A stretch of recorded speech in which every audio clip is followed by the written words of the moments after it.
بیوی کے لیے بھی کچھ احکامات ہیں، بیوی کی بھی کچھ ذمہ داریاں ہیں جو اسے شوہر کے حق میں پوری کرنا ہے۔ پہلی ذمہ داری یہ کہ بیوی خوشی کے ساتھ شوہر کی اطاعت کرے۔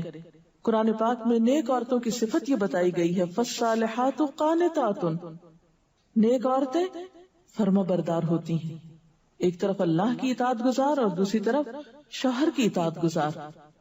شوہر کی اطاعت کے بارے میں ایک حدیث میں آتا ہے، آپ صلی اللہ علیہ وسلم نے فرمایا، دو قسم کے لوگ ایسے ہیں کہ جن کی نمازیں ان کے سروں سے اوپر نہیں جاتی، ایک وہ غلام جو اپنے آقا سے بھاگ جائے جب تک کہ واپس نہ آئے، اور دوسرے وہ بیوی جو اپنے شوہر کی نافرمانی کرے جب تک کہ نافرمانی سے باز نہ آ جائے۔ یہاں تک حکم ہے کہ بیوی شوہر کے معاملے میں کسی دوسرے کی بات نہ مانے، یعنی شادی کے بعد ایک عورت جب شوہر کے گھر چلی جاتی ہے تو پھر شوہر کا حق سب سے بڑا ہو جاتا ہے۔ بعض اوقات ہمارے معاشرے میں ایک طرف شوہر کچھ کہتا ہے، دوسری طرف والدین کچھ کہتے ہیں، تیسری طرف کسی اور کا مشورہ کچھ ہوتا ہے، عورت بیچاری بیچ میں پس جاتی۔ ایسے موقع پر عورت کے لیے کیا لازم ہے، اس کی پرائرٹی کیا ہوگی کہ وہ اپنے شوہر کی بات مانے۔ عورت کی دوسری بڑی ذمہ داری اپنی آبرو اور عزت و عصمت کی حفاظت ہے۔ عورت کوئی ایسا کام نہ کرے جس سے اس کی عفت و عصمت پر کچھ حرف آئے۔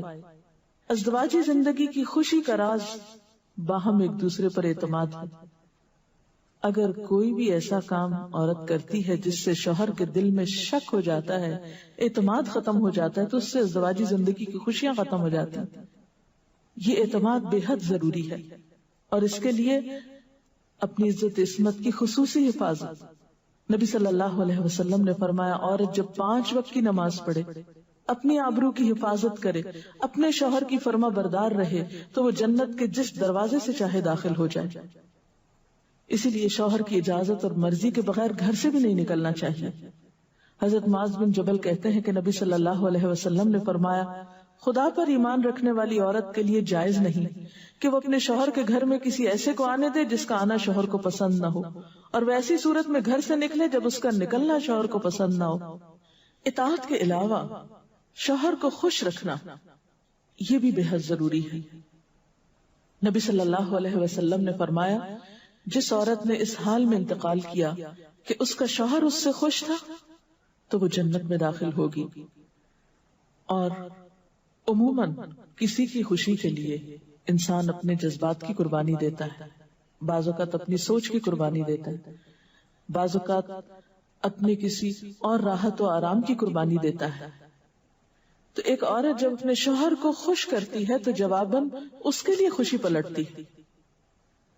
اس لیے گھریلو زندگی کی خوشی کا انحصار اسی بات پر ہے کہ دونوں ایک دوسرے کے لیے قربانی کے جذبات رکھتے ہوں، ایک دوسرے کے لیے رحمت اور ایک دوسرے کے لیے مودت کا ذریعہ ہوں، جیسا کہ قرآن پاک میں شادی کا مقصد یہ بتایا گیا کہ دونوں کے درمیان باہم مودت اور رحمت کے جذبات ہوں، ایک دوسرے کے لیے سکون کا باعث ہوں، تاکہ انسانی زندگی بہترین طریقے پر رواں دواں رہے۔ اسی طرح شوہر سے محبت کا اظہار کرنا، اس کے ساتھ وفادار رہنا، اس کا احسان ماننا، یہ بھی بے حد ضروری ہے۔ حضرت اسماء کہتی ہیں کہ ایک بار نبی صلی اللہ علیہ وسلم میرے پاس سے گزرے، میں اپنی سہیلیوں کے ساتھ تھی، آپ نے ہمیں سلام کیا اور ارشاد فرمایا، تم پر جن کا احسان ہے ان کی ناشکری سے بچو۔ تم میں سے ایک اپنے ماں باپ کے گھر کافی دنوں تک بن بیاہی بیٹھی رہتی ہے، پھر اللہ تعالیٰ اس کو شوہر عطا کرتا ہے، اولاد دیتا ہے، اور ان سارے احسانات کے باوجود اگر کبھی کسی بات پہ شوہر سے ناراض ہوتی ہے تو کہہ اٹھتی ہے، میں نے تو کبھی تمہاری طرف سے کوئی بھلائی دیکھی ہی نہیں۔ یہ جملہ ناشکری کا جملہ ہے جو عورت کو نہیں بولنا چاہیے۔ قیامت کے دن اللہ تعالیٰ اس عورت کی طرف نظر رحمت اٹھا کر نہیں دیکھے گا جو شوہر کی ناشکری ہوگی۔ اور آخری بات یہ کہ عورت کے اوپر لازم ہے کہ وہ اپنے گھر بار، مال و اسباب اور اپنی ذمہ داریوں میں شوہر کی مددگار رہے، شوہر کی وفادار رہے۔ آپ صلی اللہ علیہ وسلم نے فرمایا، قریش کی عورتیں کتنی اچھی عورتیں ہیں جو بچوں پہ بہت مہربان اور شوہر کے گھر بار کی حفاظت کرنے والی ہیں۔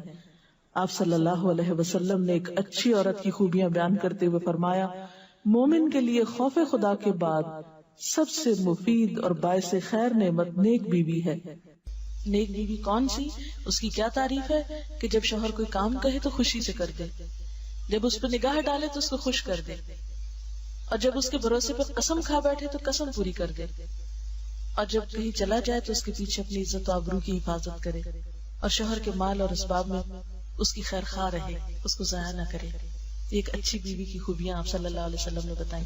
اور پھر آخری چیز صفائی ستھرائی، سلیقہ، شوہر کے لیے زیب و زینت کا اہتمام، یہ چیزیں بھی ازدواجی زندگی میں خوبصورتی پیدا کرتی ہیں، اور اس کا بھی اہتمام جو ہے پھر ایک عبادت ہو جاتا ہے۔ لیکن ہمارا حال یہ ہے کہ جب ہمیں کہیں باہر جانا ہوتا ہے تو ہم بہت اہتمام کریں گے، لیکن شوہر کے لیے بطور خاص نیت کر کے اہتمام نہیں کریں۔ ہم یہ کہتے ہیں اس کو تو نظر ہی نہیں آتا، اس نے کبھی تعریف ہی نہیں کی، اس کو پتہ ہی نہیں میں نے کیا پہنا اور کیا نہیں پہنا، تو اس لیے پہنے۔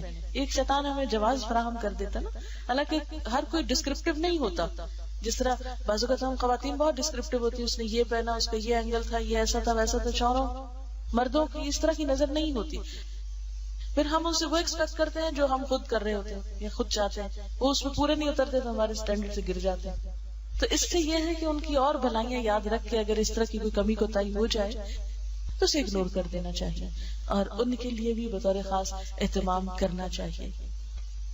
اب دیکھیے کہ مثلا اس جگہ پر ہم بیٹھے ہوئے ہیں، اس جگہ کو خوشگوار بہت سی چیزوں نے ملا کے بنایا، سب لوگوں کا اکٹھا ہونا ایک خوشی کا باعث ہے، یہ پھول رکھے ہوئے، یہ روشنی ہے۔ اب ہم ایک ایک چیز گن تو نہیں سکتے، لیکن اوور آل ہر چیز کا اپنا ایک ایفیکٹ ہے، اور ہر چیز کا اپنا ایک اثر ہے۔